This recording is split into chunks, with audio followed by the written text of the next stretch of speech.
training was over. A regiment of Marine Corps artillery stands its last inspection in the Pacific before shoving off for combat. Combat troops have always christened the weapons they fight with.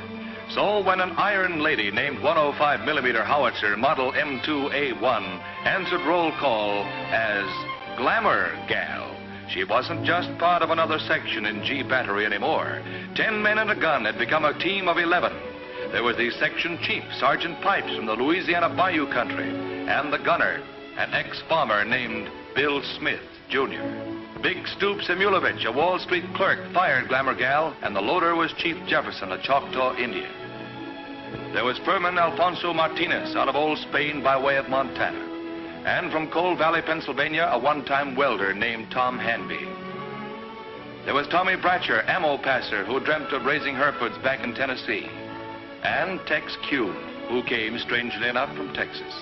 Chris Benke, the Dutchman from D.C., with post-war plans in South America. And the old man of the outfit, Pop Reynolds. These were the ladies' escorts. They had bullied her and babied her from Camp Pendleton to Pearl Harbor. And while they often wished she'd looked like the portrait painted on her shield, they were proud of her.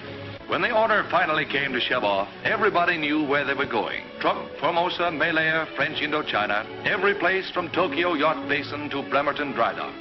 They all had the straight dope except Glamour Gal. From here on out, the division would be in its combat phase. Many of the men were already veterans, and many had never smelled powder burning except on the range. The guns were arsenal tested and tried in the field, but the ultimate proving ground of men and guns together would be the battlefield, the secret destination sealed in the fighting orders of the task force. Down in the stuffy hold of a transport, the artillerymen were just passengers, bored, breathing last week's air, and reading the print of last year's magazines, swapping lies about their hometown girlfriends, and comparing the artistic merits of oceanside tattooing with that of Honolulu. But mostly they wondered where they were going. One morning they found out. The captain gave them the scoop, showed them their objective. It was the island of Iwo Jima in the volcano group, a godforsaken rock somewhere between the devil and the Dutch East Indies. He showed them Green Beach, where George Battery would go in. He showed them where Glamour Gal would fire her first shot in anger. He showed them where some of them would die.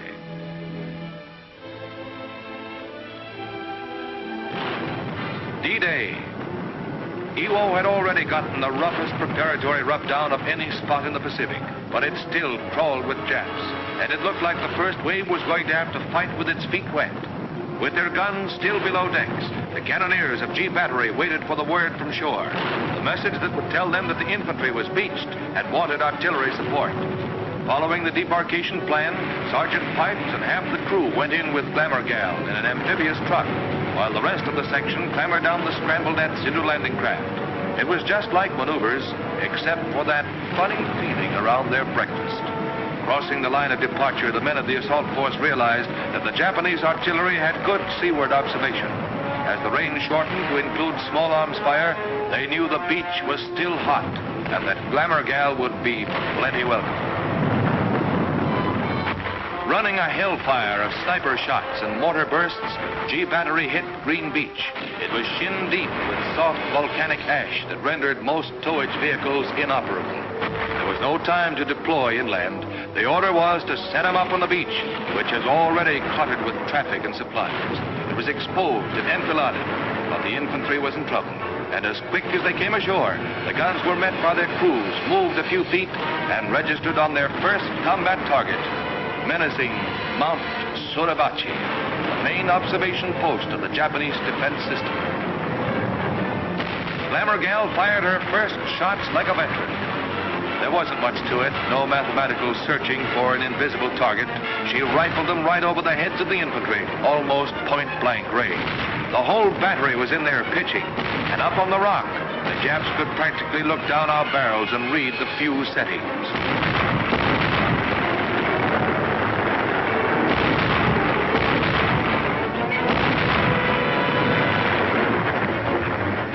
By evening, the casualties had started coming back.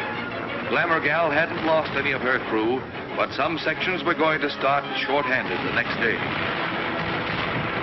The morning of D+1, found Glamour Gal and G Battery still sighted in on the sullen flanks of Suribachi. The beach was still cluttered. The guns were crammed into a 20-yard front. The range had dropped to 800 yards, matching trajectory with the M1s of the infantry. And somewhere inside that 800 yards, the infantry was starting the assault that would put the flag on Suribachi. But it took teamwork to put it there.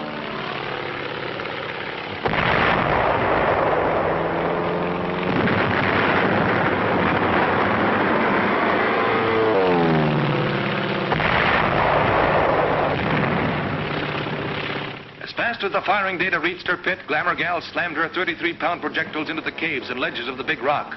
But the ammunition supply had to be constant, incessant. It came in a rotating flotilla of ducks and Amtraks and was dispersed in safe, separate, and convenient piles out of reach from Suribachi.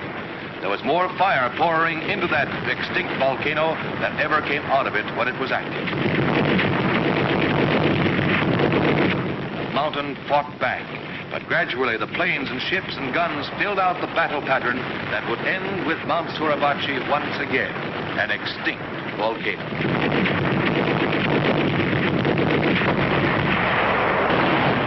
Close by Glamour Gal's gun pit was the surf-washed wreckage of hundreds of our landing craft, many of them gunned to pieces, bringing shells to the artillery. When they were hit, the debris wounded our gunners. The litter of derelicts made subsequent landings dangerous, but we owned the beach, an unshakable foothold on Iwo Jima. With the southern spit of Iwo in our hands, we still had to blast the Japs from the remaining 3/4 of the island. The action was moving northward toward the Jap-held airfields, and there was no rest for G Battery.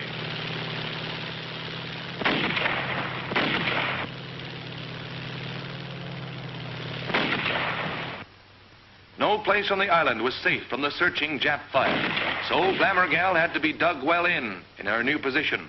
The men moved cautiously because the sniper fire was heavy, and besides, the infantry was waiting. A change of positions meant an uneasy lapse in artillery support. The firing lag had to be kept to the absolute minimum.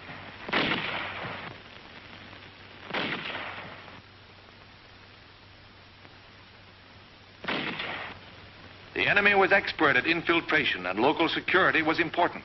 While Glamour Gal was digging in, her little sisters carried the ball. Traditional to the Marine Corps, the highly mobile 75mm pack howitzers delivered continuous fire to the north in the face of heavy losses from Jap counter-battery fire.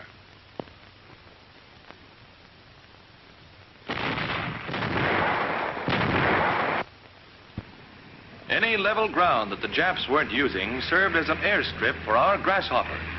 Aerial observation aided the ground batteries by identifying targets, spotting bursts, and radioing corrections back to the guns.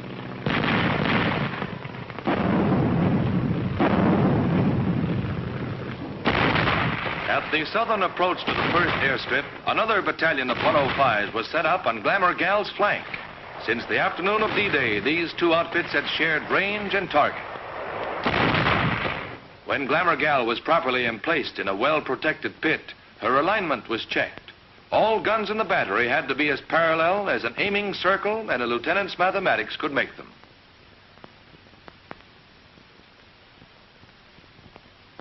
Forward observers landed with and deployed ahead of the infantry, spotted a large concentration of Japanese.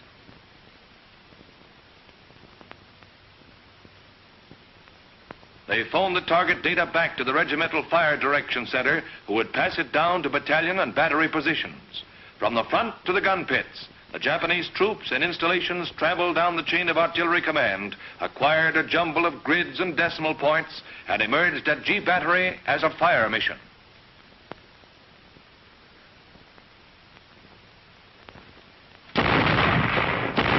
A synchronized barrage, with the entire regiment backing up Glamour Gal as she blistered the paint off her tube to get her quota of effective rounds into the target area.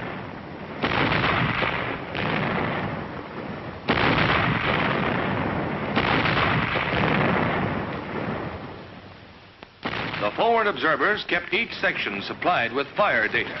On this mission, the gun crews couldn't observe the effect of their own fire, but they knew that within 25 yards of every one of their bursts, no Jap could live.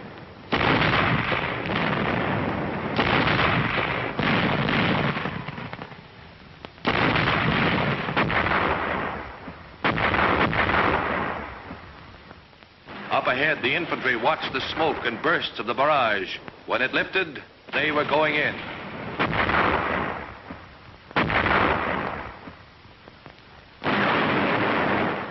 The area neutralized, our riflemen moved in, but the Japs had managed to pull a few of their cliffside guns back out of our barrage. Enemy mortars and artillery were still zeroed in on the path of our advance. Rocket and tank teams delivered direct artillery and flame against the fortified ridges and into the firing ports and embrasures of the Japanese caves.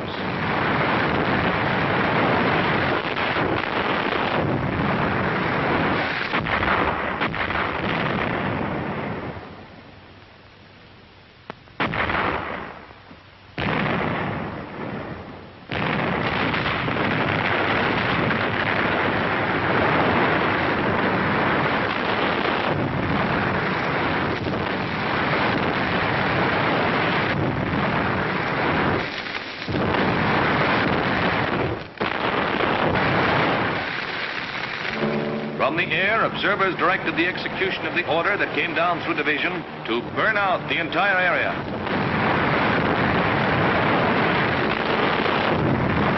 A lull in the fire requests meant no rest for the gun sections.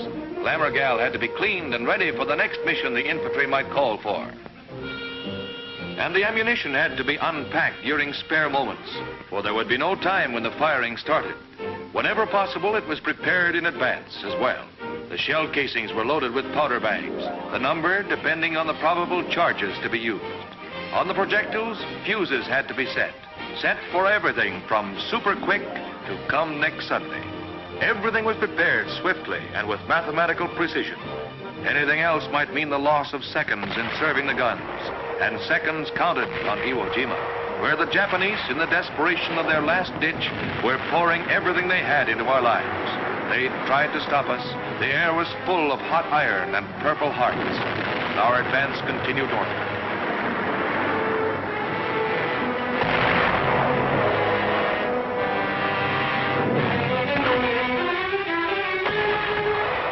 A few days after Glamour Gal had hit the beach, the Corps artillery had landed its 155mm howitzers.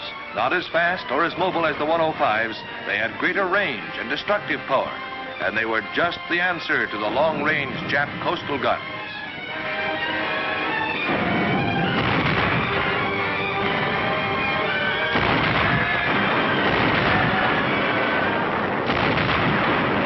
The nights were often very warm for February, when a high-trajectory artillery duel was on. It was give and take until the Japs had a lucky shot into the division ammo dump.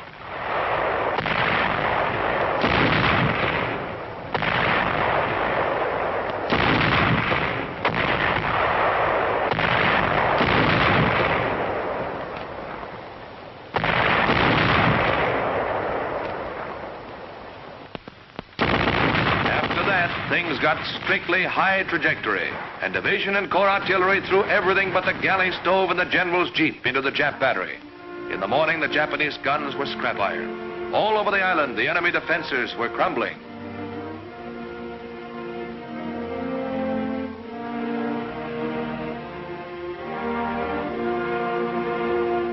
For the first time in almost a month, the artillery could stop to pick up its brass.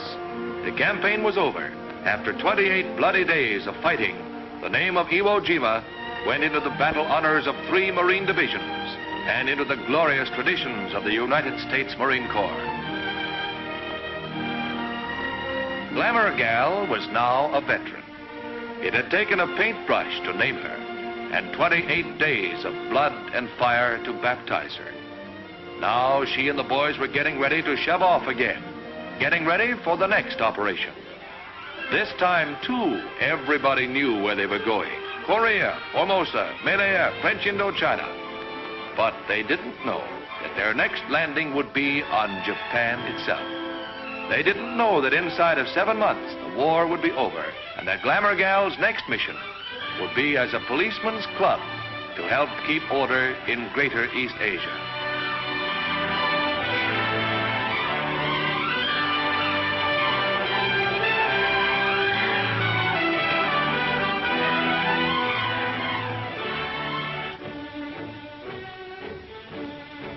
Some of them would never know. Pop Reynolds, the old man, was still back there, back on Iwo, and so was the captain. They will be there forever. Just a small part of history. The story of 10 men and a gun.